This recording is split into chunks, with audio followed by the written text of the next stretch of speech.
Okay, good afternoon, everyone. My name is Kathy Buckley, and I'm the Director of the Office of Victim Services at the Pennsylvania Commission on Crime and Delinquency, or better known with acronyms that we like, PCCD.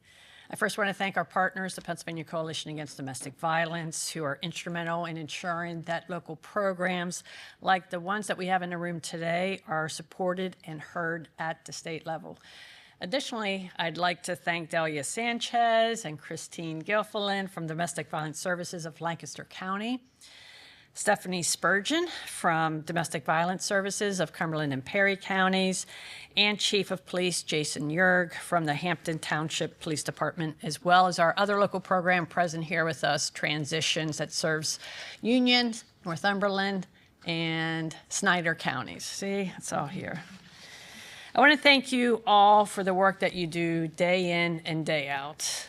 You're with the people, doing yeoman's work, being with them in their pain in some of their darkest times. And we know that demands are high, resources are stretched very thin, and we also know that we are in more uncertain times than ever. So I just want to personally thank you and let you know that your work is instrumental for the survivors out there.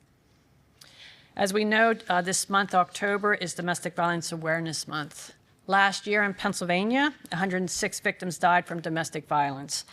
69% of those were killed by a current or former intimate partner, and 69%, or 66%, pardon me, were killed with a firearm. These are not just numbers, they are our children, our loved ones, our parents, our friends, and our neighbors. This month is a time for us to shed a light on the devastating toll that domestic violence has on the lives of survivors and communities across the Commonwealth. But even more importantly, it's time to share stories of hope as a reminder that those impacted can heal and move forward in their journey. We're honored to have Delia Sanchez with us today, who's going to be sharing her story with us. We are here today to not only lift the voices of those like Delia's, but also to create a better understanding of warning signs, available resources, and to remind anyone who has been impacted by domestic violence and other crimes that there are programs and advocates who are ready and willing to stand by your side. In the aftermath of domestic violence, victims often experience devastating mental, physical, emotional, and financial impacts that echo throughout their lives. PCCD's Victims Compensation Assistance Program, or better known as VCAP, is one of the many resources that can help ease that financial burden that victims experience. The Shapiro-Davis 25-26 state budget proposed a $9 million investment into the Victims Compensation Program to ensure that victims continue to receive the support they need and deserve. VCAP serves as a financial lifeline for many survivors who have experienced the financial impact of crime. And when we think about domestic violence, the most common claim types that we receive, that we reimburse expenses for, are medical and counseling expenses, loss of earnings, funeral cost, relocation, and crime scene cleanup. Over the past 5 years, PCCD has received over 67,000 claims, paid over $67 million in eligible expenses across all 67 Pennsylvania counties.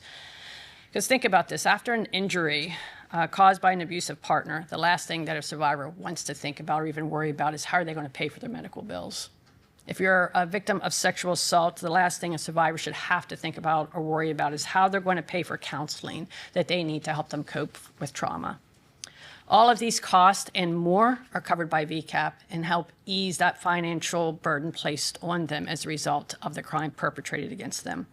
This program really makes a difference in the aftermath for survivors.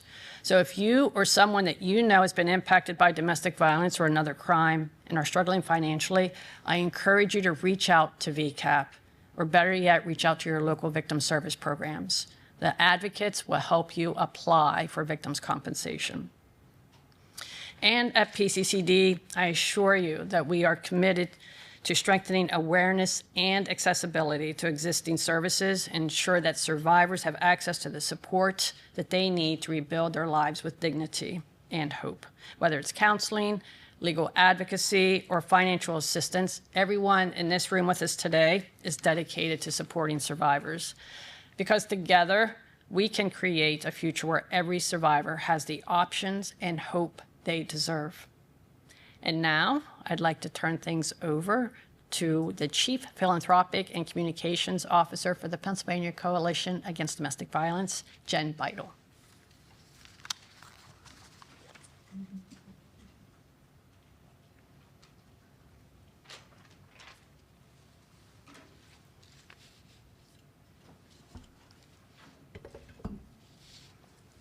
Domestic Violence Awareness Month allows communities nationwide to join together to raise awareness about the far-reaching impacts of domestic violence. Our Everyone Knows Someone campaign focuses on the theme that everyone knows someone who has been impacted by domestic violence, whether they realize it or not. October serves as a time to honor the courage of those who have endured domestic violence and to recognize the importance of safety, respect, and dignity for every person. Healing from abuse is not always about just survival. It's about reclaiming one's voice, rebuilding trust, and finding pathways to wholeness. Domestic violence is more pervasive than most people realize. About 1 in 3 women and 1 in 4 men in the United States will experience domestic violence in their lifetime. This issue impacts everyone, people of every age, race, gender, sexuality, and socioeconomic status. Domestic violence is often underreported, misunderstood, or overshadowed by other problems that face our communities. Given these statistics, it's likely that everyone knows someone impacted by domestic violence, and everyone can be a part of the solution to preventing and to ending abuse in all of our communities. High rates of domestic violence are not just individual problems. They require and deserve community solutions. By acknowledging this reality, we can collectively work towards ending domestic violence and creating safe, healthy communities that we can all enjoy. Domestic violence thrives in silence. It has often been viewed as a private family matter, but it is not.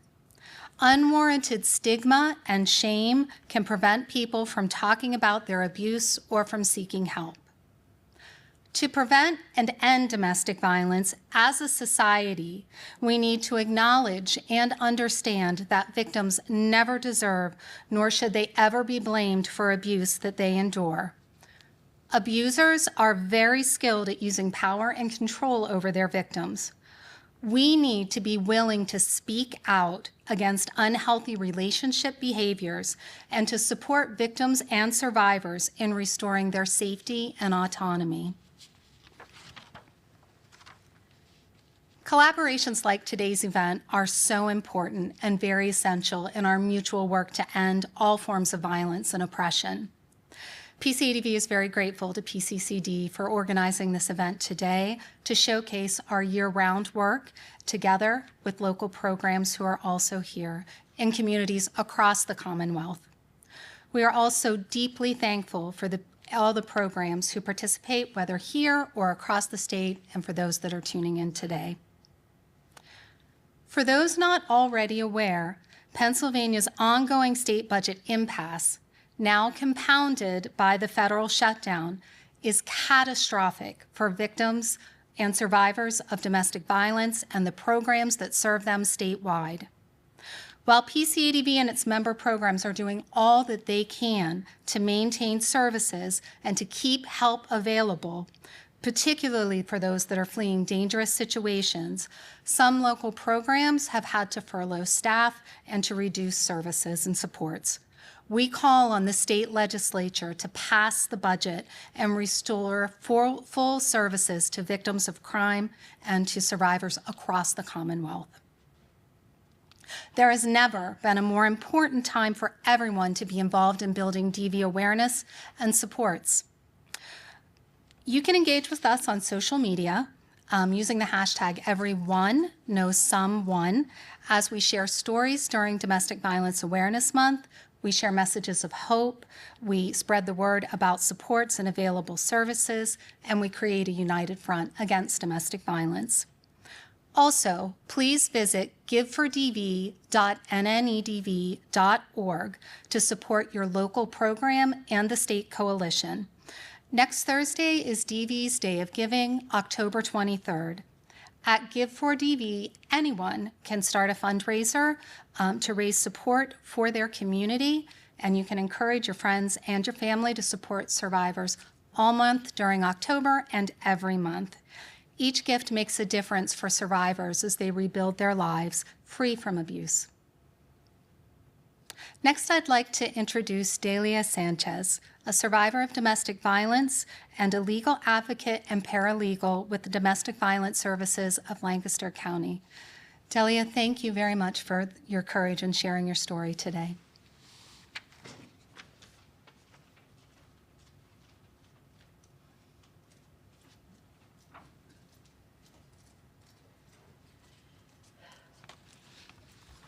Good afternoon, everyone.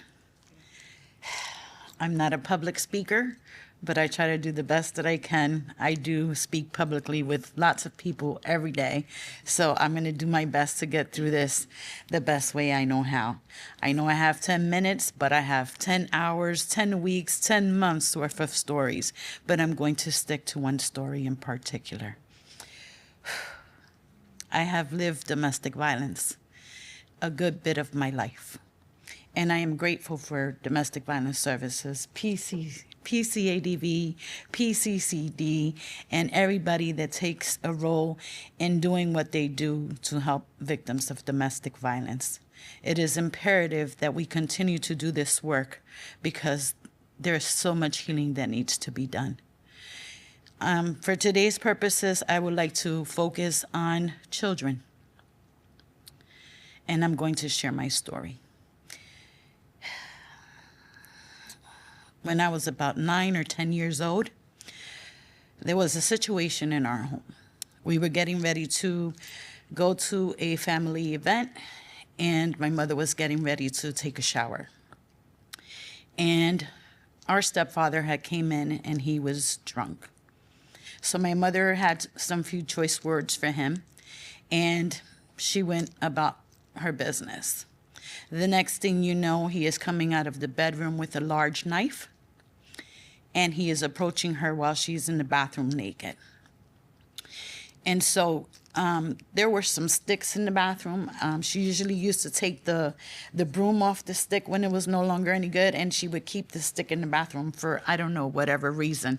But when he approached her, she picked the stick and she tried to, ward him off, and she fought him so that he wouldn't stab her, but he still stabbed her.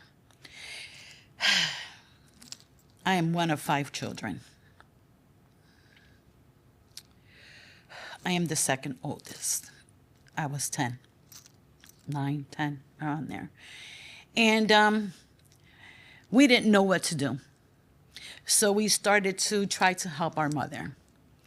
And he just kept trying to stab her and harm her. And we tried to fight him. We would run and hit him and fight him so he would get off our mother. And he would just throw us like we were nothing. It was just, we had no weight. It was just, he just continued to just throw us. And I remember vividly, at one time, I went down the hall and I ran with everything I had in me so I can have some force so I can push him off my mother, to no avail. I was mortified. I didn't know what was going to happen with my mother. He continued to stab her. I tried to get some help. Neighbors were not getting involved. I'm not sure if you know, in New York City, on the corners, there's some poles or something where you can call the police or the fire if you need some assistance. That's the first thing I did. I ran out there and I was pressing the button, like, help, help, help. You know, this is happening. My mother's being stabbed. I need some help. And the response was, you need to stop playing with this. This is for emergency purposes only. 10 years old, what do you say? What do you do? So I did the next best thing that I knew what to do. I ran. I just ran. And I ran to the closest person I knew that would try to help us. So I ran to my uncle's house. It was about a mile away. I knocked on the door. They opened the door. I said, I need my uncle. My mother's being stabbed as we speak. I need help. And he's not here. At that point, I just felt like all was lost. So I ran back home. By the time I got home, the police were there. My mother was laying on the ground, naked, with a coat thrown over her like she was deceased.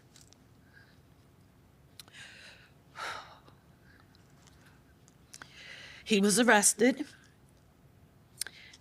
Somehow my grandfather and my uncle showed up.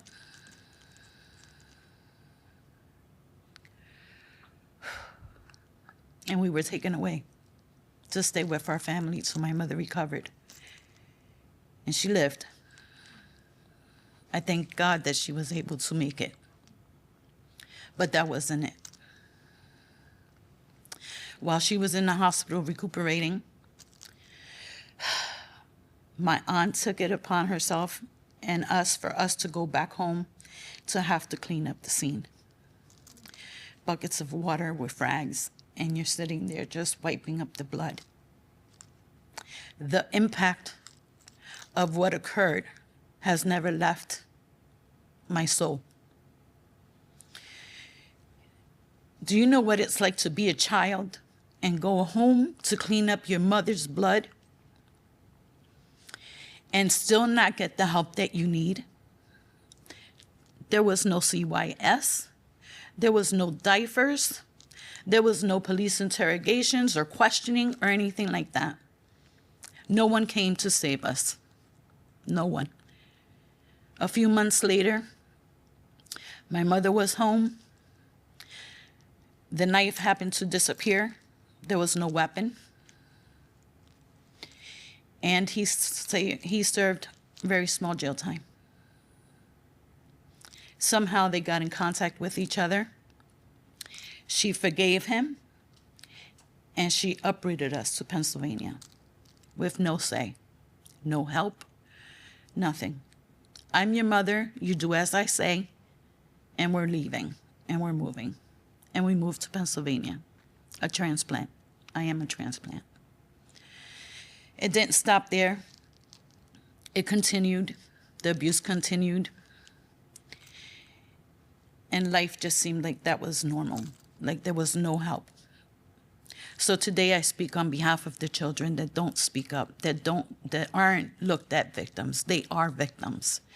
And when I do my advocacy work, I make sure that parents understand that if they have children, they too need the supports. It's not just the victim. The whole family is a victim. And so it is imperative that when you're looking at a family that has gone through domestic violence, that you also look at the children. And my heart really feels for those victims that never made it. I was a lucky one. My mother made it. It was not easy. And I struggled through all my life. And I repeated some of those behaviors. I was a victim of domestic violence myself. But I am grateful for DVS for giving me the opportunity to be this advocate that I am today. Everybody says, how and why are you so passionate? I don't have the time to tell you my story, but here I am telling my story. So I am grateful for all of you that have given me this opportunity to be here today. But before I close out, I would like to leave you with a poem. I'm so surprised at how many people are sharing about domestic violence this month. I've never seen so many people share. And I came across a poem on Facebook, and I asked the author if I can share it, and she said yes. So I'm going to read that poem. I don't know if I'm going to go through my 10 minutes, but I'm going to make sure I read this poem, okay? Just bear with me. The name of the book is The Fragile and the Fierce. The author is Angie Sullins.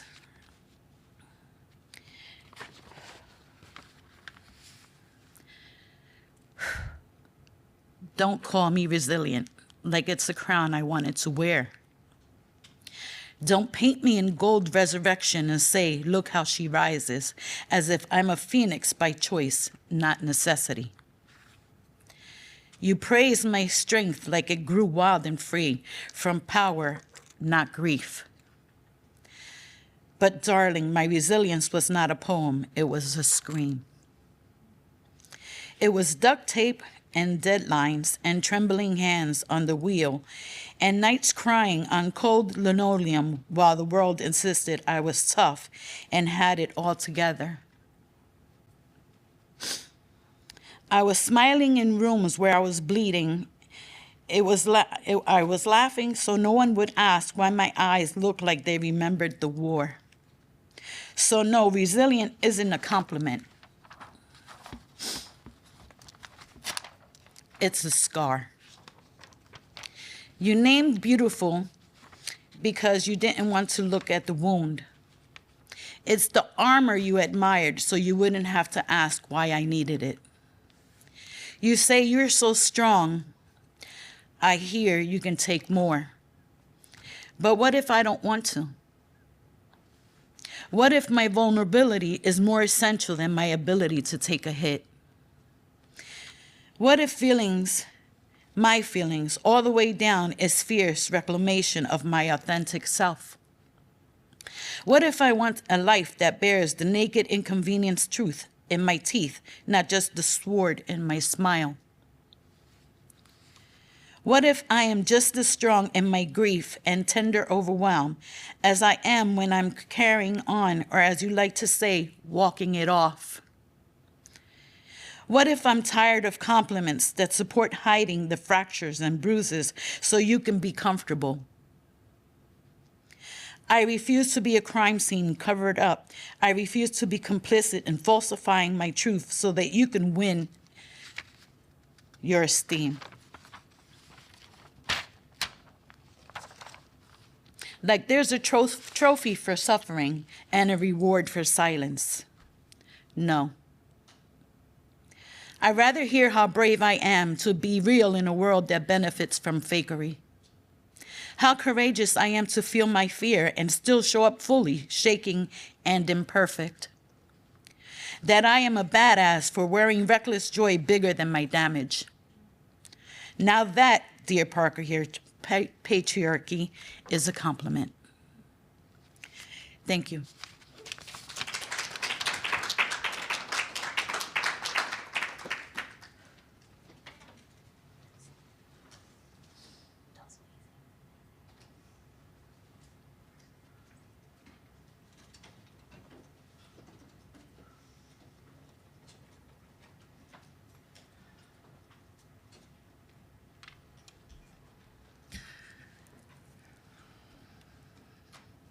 Good afternoon.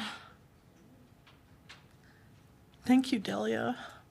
I love you.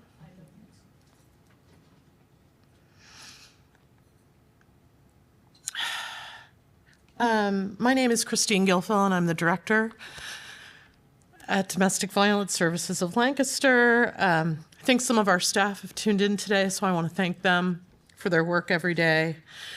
I realized this morning that this is my 25th Domestic Violence Awareness Month. And it's just as compelling every year, even though 25 years have gone by since I've been doing this work. I'm honored to be here. I'm honored to share this information with you. And I'm going to pull myself together in just a second. No, you're amazing. So what I'm going to share with you is just a brief overview of domestic violence. And Most of the people in the room will be right here with me because you've done this presentation, but for those of you out there, I'm happy to share just a brief overview. I am using information from PCADV. I wanted to be sure to be just to be on message, and I was grateful for that information as well, so thanks for providing it. So we're going to talk about now how we support survivors. Each year, nationally, we do a Domestic Violence Counts Day, and that's done across the country and also by all of the domestic violence programs in Pennsylvania. It's a snapshot of one day in Pennsylvania and across the country about the services that are provided to domestic violence survivors. The purpose of this is for many reasons. One, to demonstrate the need, to shine the light on the work that we're doing for a day. We have also been able to utilize this information in grant applications and in our communications with the community. And I think collectively it gives us a good idea of just how much is happening on one single day, and then of course by extension every day. One of the things that stood out for me was 1,792 adult and children survivors found refuge in emergency shelters, transitional housing, and other forms of emergency housing. 882 hotline contacts in Pennsylvania in that one day, and that was just a year ago.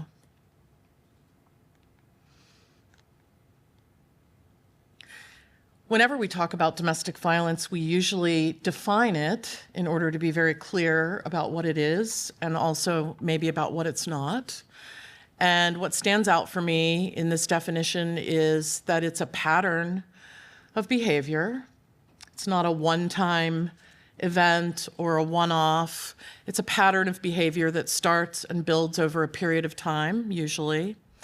That behavior is coercive, and the purpose of that behavior is for one person to establish and maintain power and control over their intimate partner or a family member. So when we look at relationships on a continuum from healthy to unhealthy to abusive, we're looking at that piece of that continuum that is really about that power and control and that coercion. And that's what we find in the work that we're doing as well.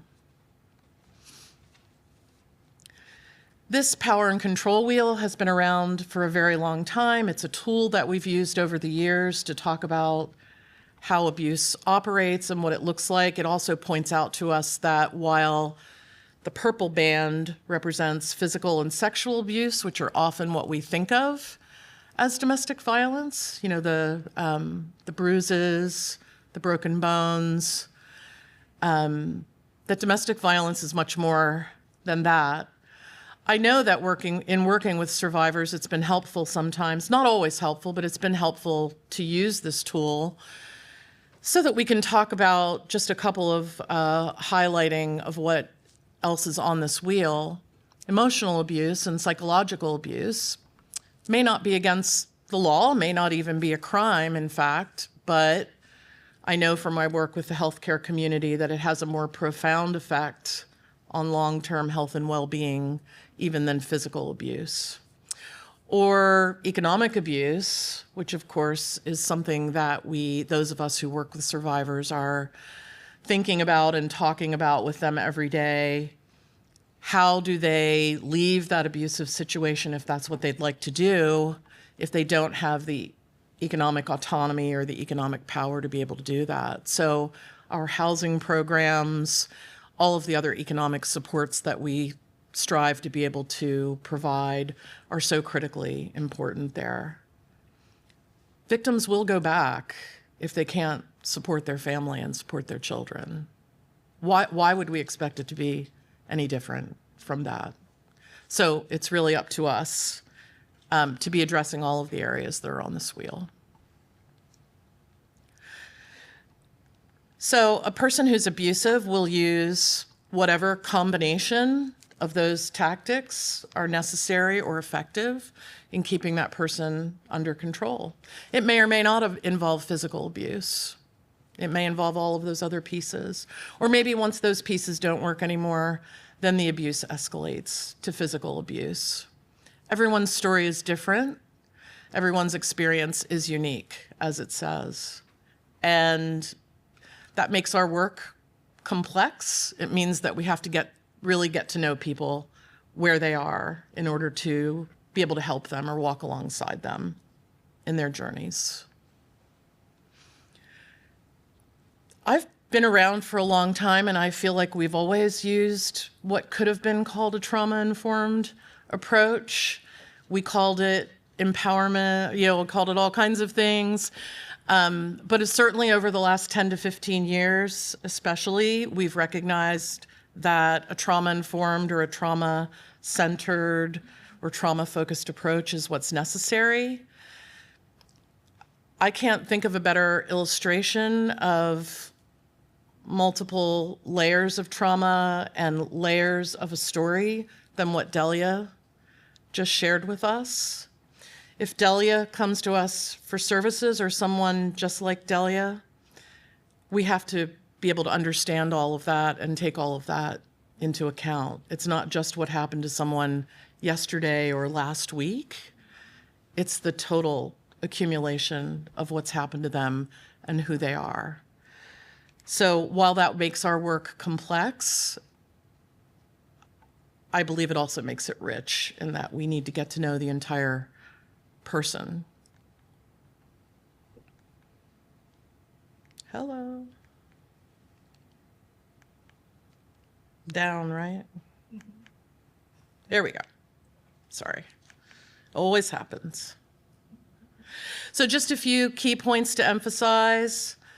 There's a lot of victim blaming that goes on. There always has been. Why doesn't the victim do this? Why doesn't the victim do that?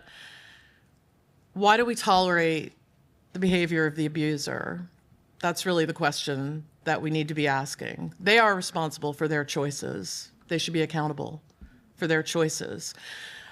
However, we know that it's really up to the victim and all of us as we assist to help that person get out of that situation, right? The abusive person's not going to do that. So building a system of accountability and just recognizing when we talk about it in our communities that it's not the victim's fault. It's the choice of the abuser. Hello. A lot of survivors say that they didn't necessarily want to end the relationship or the marriage. They wanted the abuse to stop. Right? Could be the parent of their children, someone they loved or still love. We need to understand that. So we have to just walk alongside folks through that journey. That relationship may not be able to be saved. Ending it, however, is dangerous. We know that that's the most dangerous time. We have a silent witness project in Lancaster County. We also had one in Berks County where I was previously. Almost all of those victims who were killed were in the process of leaving those relationships when that happened. That's what's really happening. So until we as a community and as service providers are able to say we can help, we'll do our best to keep you safe. We can help keep you safe. We recognize that this is a dangerous time. We recognize it's reckless to just say leave without having all of those things in place. It's difficult, right? But that's what we need to do. And imagine, survivors are the experts in their own situations. It really works better for us if we recognize that, and if we really not just recognize it, but put it into practice. We want them to regain their autonomy. They've been told what to do and when to do it and what not to do all their lives. They need to make their own choices in terms of how to move forward, whether we agree with them or think that they're the best choices or not. Let's suspend that and just give them the information and resources that they need. to make their own decisions. I think we already talked about that, so I'm going to keep going. In our trauma-informed work in Lancaster, we have 4 words that we use to describe how that goes into practice. Respect, information, got to give all the information, don't be holding it back.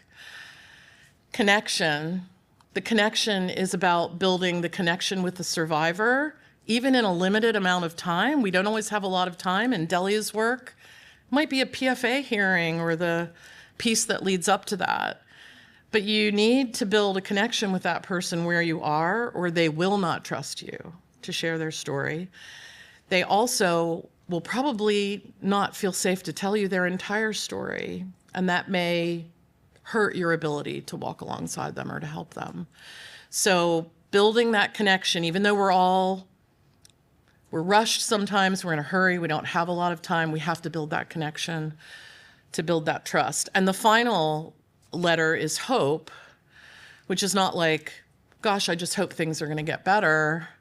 It's about building a plan or building a goal plan that's hopeful about the future and then working step by step toward that.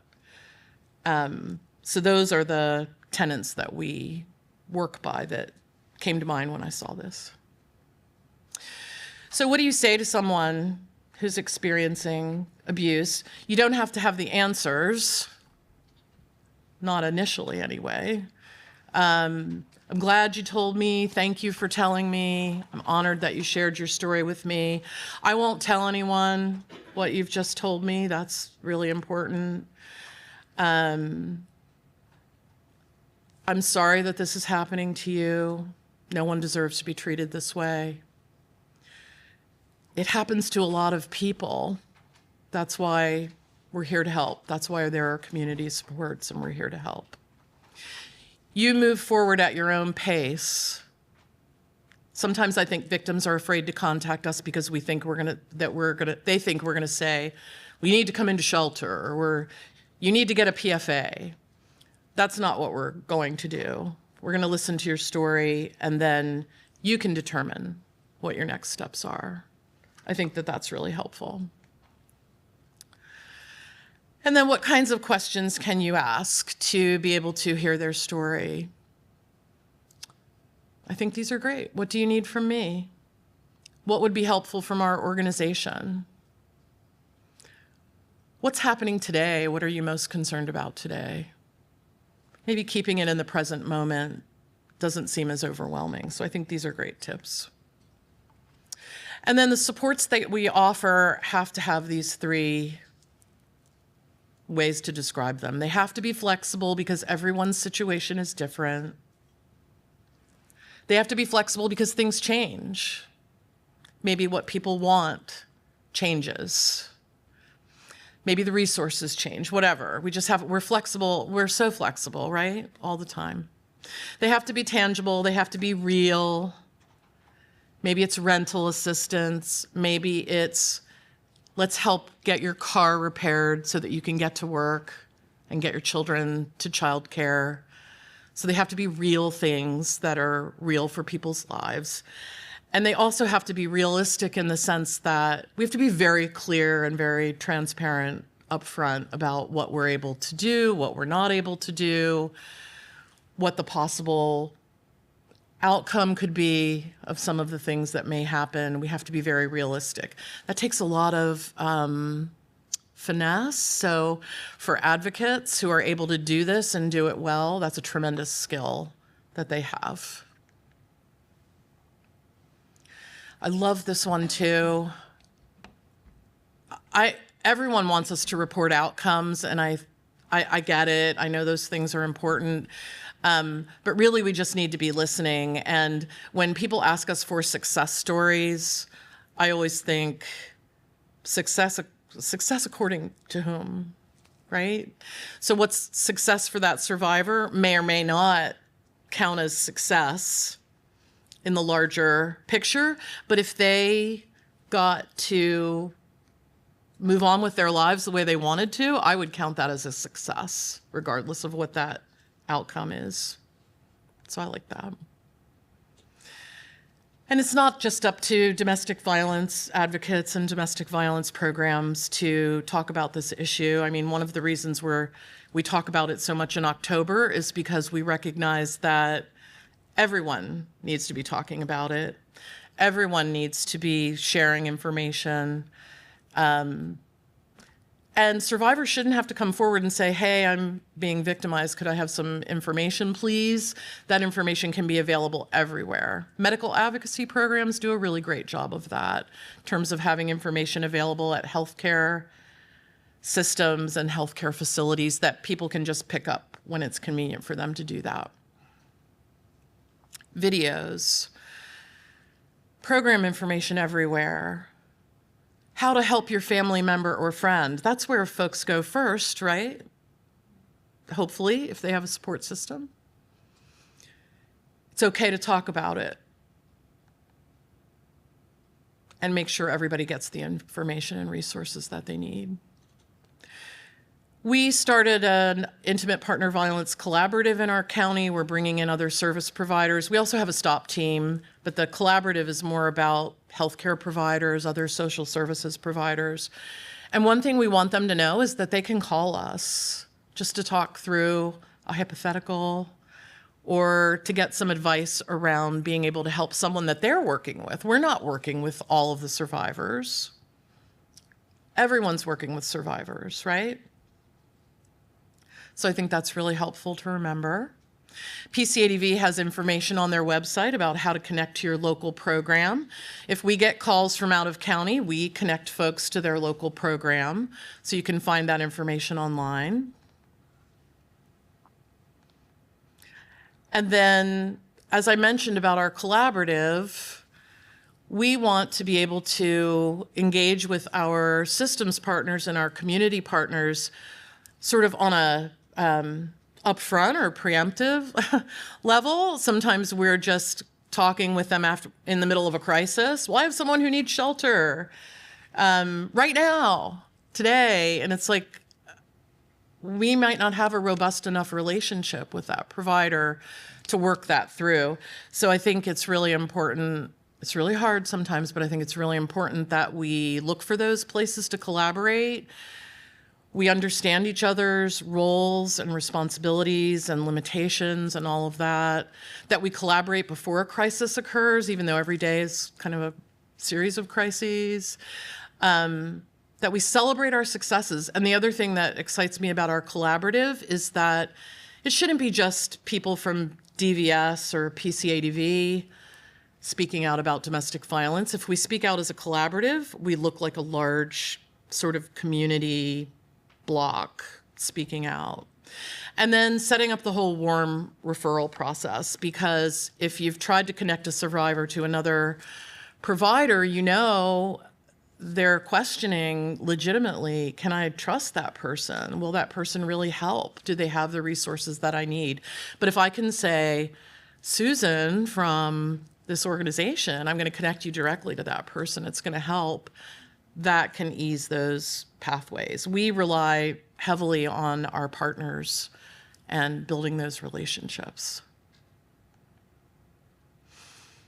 So Pennsylvania domestic violence programs provide certain basic core services. These are those core services. And most programs provide more additional services beyond these core services. Housing, you know, our legal services, we have a really robust legal program, and a lot of programs do. Over the years, we've grown our programs and expanded our services to try to meet the needs of folks who are coming to us for help. Yeah. Very important, our services are free. They are voluntary, meaning that the person chooses to call our hotline or engage with our services. This is another thing we have to sometimes talk with our partners about, that these are voluntary services, survivor initiated. We do specialized advocacy. We're experts in our areas. We are a community resource. And here's how you find your local domestic violence program. Is that right? Oh, okay. All right. Thank you, everyone. I really appreciate it. Appreciate the opportunity to be here. Thank you so much.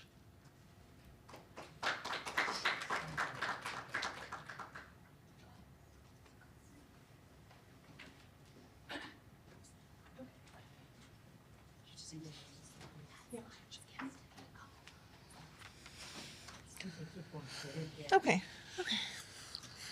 Hi, my name is Stephanie Spurgeon. I'm the Direct Services Supervisor from Domestic Violence Services of Cumberland and Perry Counties, and this is Jason Yerg, the Chief of Police from Hampton Township. We're going to speak today about the lethality assessment, which I think is a really important tool that we partner with law enforcement to. Thank you. Sorry. We use this tool to partner with law enforcement to identify victims that are at a high risk, showing signs of the greatest risk of being killed. So, from a law enforcement perspective, what the lethality assessment form allows us to do, allows our officers to do, is it provides a nice framework to initiate a conversation. We can assess almost immediately whether or not those circumstances exist where somebody's in immediate danger. As you can see, when you work through the assessment, the top 3 areas would indicate what we would expect a high probability of potential violence to ensue. The possession or threatening of a weapon. Has somebody tried to kill you? And then, have you ever been choked/strangled in the past? Those are immediate identifiers that we work through. Immediate action needs to be taken. And what this form allows our officers to do is to have a structured conversation, identify immediately, and communicate with source resources. According to PCADV, this form is used by 436 law enforcement agencies across the state. We partner, obviously, with Cumberland and Perry counties, and so we're so grateful that all of our departments are cooperating with this form. Like Jason said, it really gives them an opportunity to have the conversation, and he's going to give you kind of an overview of the questions.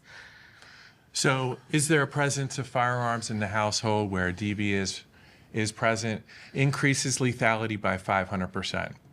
Strangulation is always one of the last abusive acts committed in a domestic violence partnership prior to murder.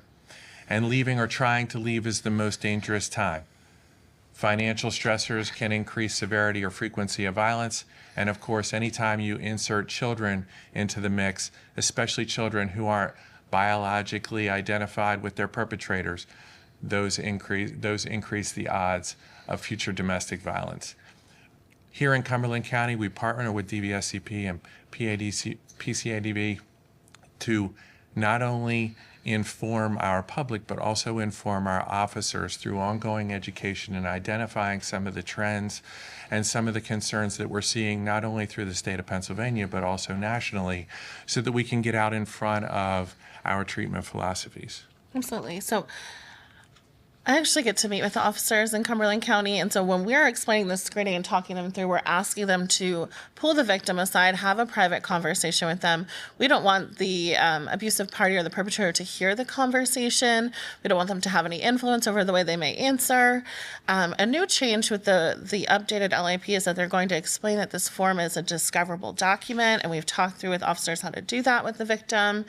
And we ask that they have that phone call with the victim in that moment. They initiate it from the officer's phone so that the abusive party can't go back to the victim's phone and see, like, hey, what's this number that you called? So that call comes from the officer's number. They're calling our hotline, our 24/7 number, connecting with an advocate, and we can safety plan with them, offer services immediately. If the victim declines, what we really encourage officers to do is to still call us, put the phone on speaker, explain that they don't want to talk to us, but we can still safety plan with the officer. They're at least hearing some of that, but we're talking through the steps with the officer and giving them some more information. This screen really just helps them to kind of break the ice, have a conversation. There's also a box on the lethality assessment that gives the officer the discretion to, even if they said no to all the questions, but the officer really feels like this person should screen in as high danger, the officer can make that decision on their own and still make that call. We think that's really important. We want them to trust their judgment. They know what they're seeing. They know how to assess the situation as well. So these numbers are really important to me personally for Cumberland County. Our numbers went up by over 100 victims in the last year. And what I think this really happened because we made an intentional effort over the last year to meet every police department and have the conversation to say, like, hey, are you doing these forms? Do you know that we're reading these forms? We want to see these forms. And we heard some interesting answers like, oh, we thought we just emailed them in and nobody read them. And I was like, hello, I'm the one reading them. So I actually started responding directly to the officer and saying, thank you so much for sending these. And I've just seen a lot more positive feedback that building that relationship with them has been super helpful. Jason's helped connect us. And let me touch on that a little bit, Stephanie. I think one of the things that is important for a form like an LAP to exist and thrive is command push, right? And it starts with education. So education from Stephanie's perspective at the highest levels, and then really a command emphasis that reaches the lowest level of officers who are responding to these calls for service and understand not only the gravity, but the magnitude of the situation that they're currently investigating and how volatile it has the potential to be. So that's where the forum really works hand in hand with the education and the collaboration piece. Absolutely. Yeah, and our emphasis is, it's a piece of paper, but it's really the phone call that is so crucial, right? That they have screened somebody in and made the call and connected us to them.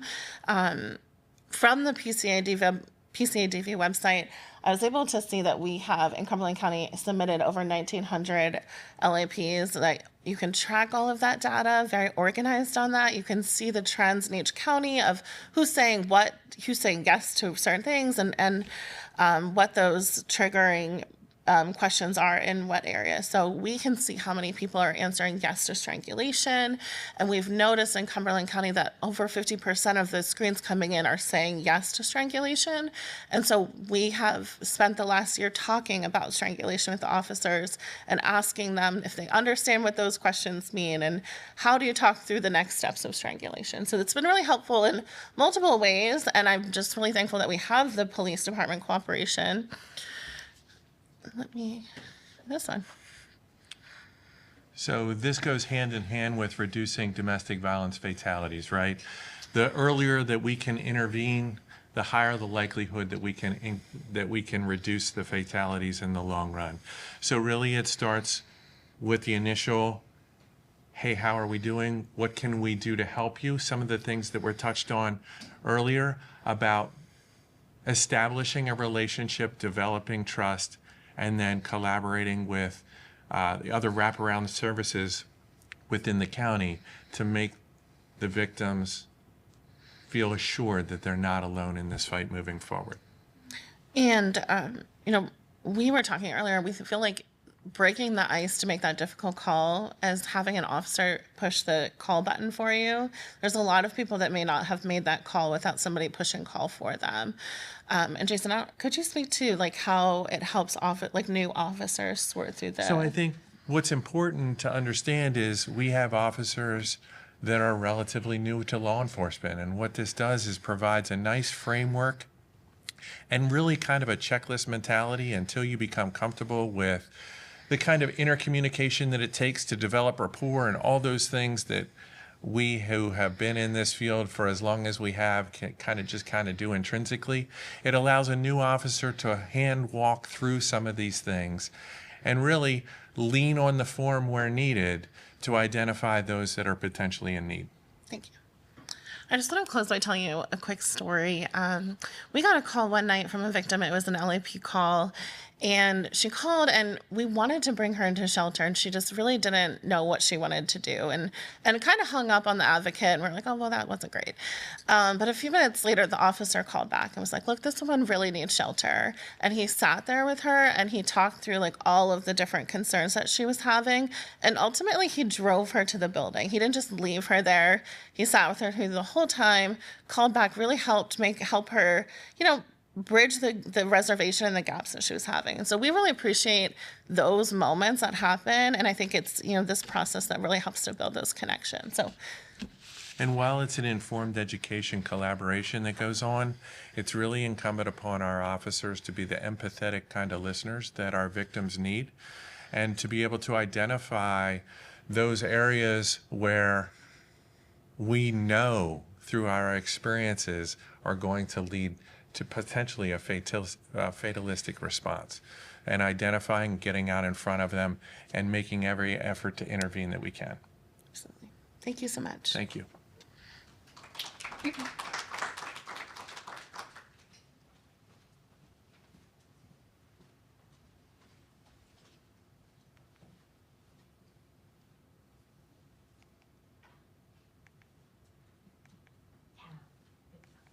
you hitting down?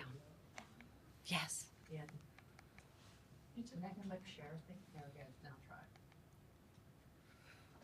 Great. So my name is Jenna Maynard Baker. I'm the Public Policy Director for the Pennsylvania Coalition Against Domestic Violence. And we're going to wrap things up today by making sure everybody knows how to find help. So this, while maybe not as visible to all of you, if you take a little time to look at it, is an amazing map of all of the 59 domestic violence programs serving local counties. I worked in a domestic violence shelter 36 years ago when I was 19, and it was the beginning of the movement, and there were far fewer of these resources available. So across the Commonwealth of Pennsylvania, regardless of where you live, all the way from Tioga over to Greene and Washington counties, up to Montour and Union, and all the way over to Wayne, there is a domestic violence provider there for you, as well as a sexual assault provider for you. So together with the Pennsylvania Coalition to Advance Respect, the Pennsylvania Coalition Against Domestic Violence, there is a DV and a rape crisis program in every single county, and we want to make sure that you know that they are there and that you can access them for free, accessible resources. There is this place on Pennsylvania Coalition Against Domestic Violence website, and it is highlighted here, that you can go in to find your own local program and to reach out to those folks directly.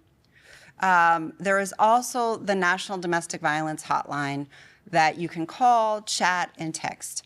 And I want to take just a moment to touch on the fact that sometimes someone might just take a while. You may be a family member, like, why won't they just go get help? You might think, why don't you just go to the building, go to the program? Well, recognizing that often these relationships that have turned to become violent didn't start that way, and they are hard for folks to recognize the situation they've gotten themselves in or to imagine themselves in a different situation. And so recognizing, being supportive, providing information about resources, letting someone take the steps they're comfortable taking is really important. And that's why there's so many different ways. Many of our programs, if you do look for them on the website, have their own hotlines. And then there's the national hotline. There's just a whole host of ways to access these resources, and allowing the person experiencing the situation to choose the path to help that feels comfortable for them is really important. There's also a brief questionnaire on our website, because a lot of times, unfortunately, you might look at a situation and be like, wow, that person is experiencing domestic violence. But for them, that's become their normal. That's become sort of what they think they deserve or expect. Or so helping them to understand that that's actually not appropriate. It's not healthy, and it's something that they don't deserve, and they need to move forward. This survey can be a tool to help someone to come to understand that for themselves, because it's really, really important that these services are offered in a way that works for the individual, and that they access them in a way that doesn't do any harm. So we urge you to pass these resources along to make sure that everybody in the Commonwealth knows that they're there and accessible for every single Pennsylvanian across the entire Commonwealth, regardless of what county you live in. If it's a tiny one or a huge one, you have resources for you, free accessible resources waiting for you. So I believe that it is now my turn to turn it back over to Kathy.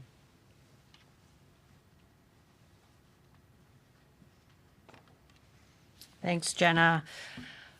Well, I hope if you take anything from this event, listen to survivors. I'm going to say it again, listen to survivors. And then we also have learned that we need to collaborate and educate one another. That's how we make a difference. And then, of course, we also want to reiterate that there is help and services available. We have the local programs, and these programs have those dedicated advocates and professionals behind them that are here in this room today.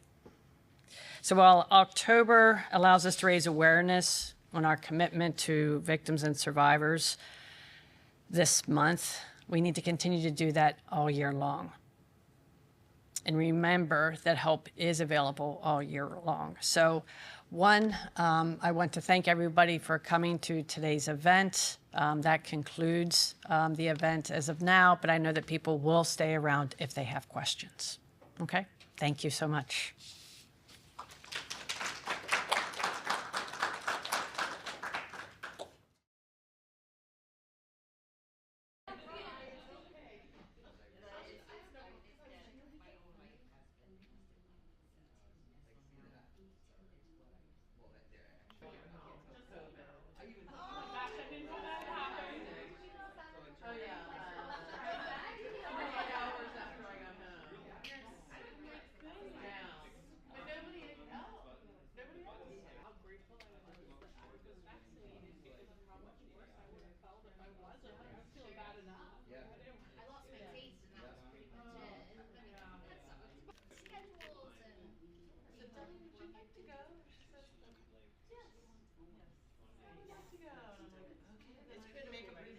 Devastating toll that domestic violence has on the lives of survivors and communities across the Commonwealth.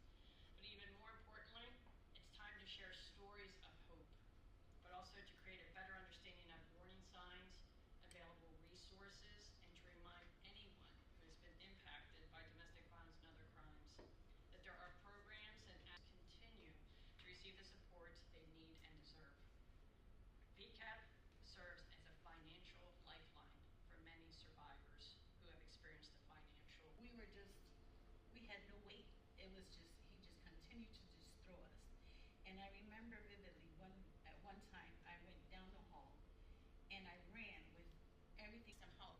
And the response was, you need to stop playing with this. This is for emergency purposes only. 10 years old, what do you say? If that's what they'd like to do, if they don't have the economic autonomy or the economic power to be able to do that. So our housing programs, all of the other economic supports that I think these are great. What do you need from me? What would be helpful from our organization? What's happening today? What are you most concerned about today? Everyone's situation is different. They have to be flexible because things change. Maybe what people want changes.